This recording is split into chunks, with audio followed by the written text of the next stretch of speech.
Hello students, how are you all? Hope you all are fine and safe at home. Welcome back to English online class.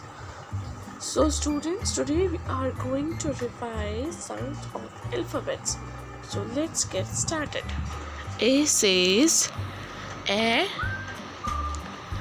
B says Ba,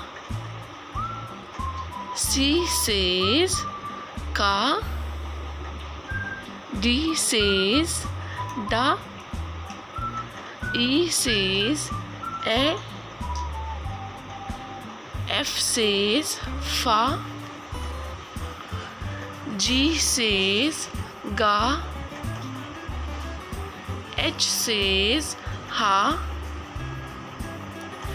I says E, J says Ja,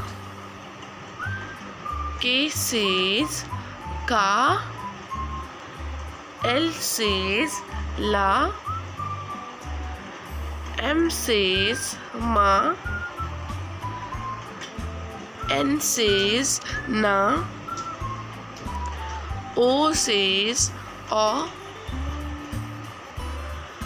P says Pa,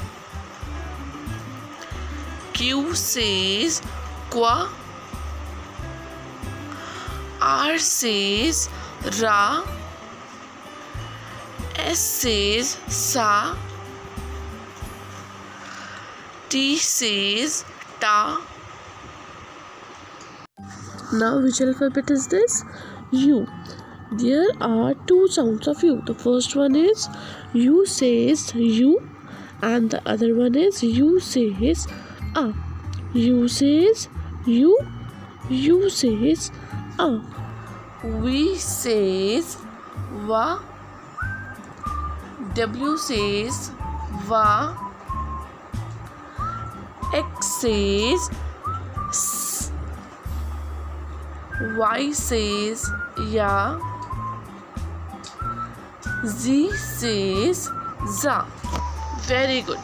Now students, what you all have to do is you all have to learn these sounds of alphabets so that you can learn how to pronounce these sounds. Bye bye.